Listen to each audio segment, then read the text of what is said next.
परंतु आज आम आसचु कलेक्टर ऑफिस को गतकाली पार्लियामेंट रे गृहमंत्री बाबा साहेब आंबेडकर को ऊपर जो आक्षेप कर अपशब्द कहते ताकू प्रतिवाद करा जाउची सारा देश रे समस्त विरोधी दल सहित आम आदमी पार्टी सारा देश रे आज प्रतिवाद करुचे। तेणु प्रत्येक जगार जो संगठन अच्छी जिलापाल जरिया प्रधानमंत्री को तांकर दाबी पत्र दि जाउची जे अमित शाह तुरंत इस्तीफा दिंतु। बाबा साहेब आंबेडकर जी की संविधान प्रणेता जार जोगु अब ए माने संविधान चली देश चली गोटे एपरी हीन भाव में कहवा केते दूर युक्तियुक्त ताहा जानिबा पड़िबो एवं सेथिपाई सारा देश रे जो माने दलित संप्रदाय लोक समस्ते ताती उठिलेनी।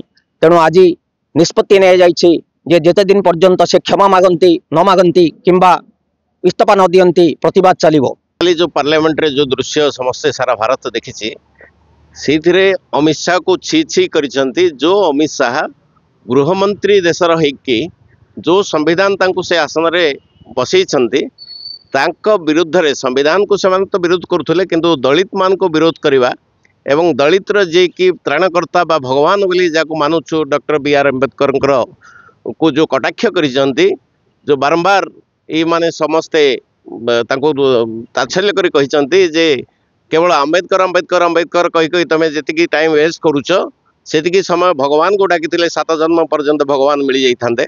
यही जानी हुए जे से माने केते नीच स्तर रे अम्बेडकर को देखुंत। यही समस्ते स्पष्ट भाव में काली बारी पड़ी सांगे सांगे सारा पार्लियामेंट थरी उठला एवं सारा भारत रे आंदोलन आज गढ़ी उठला।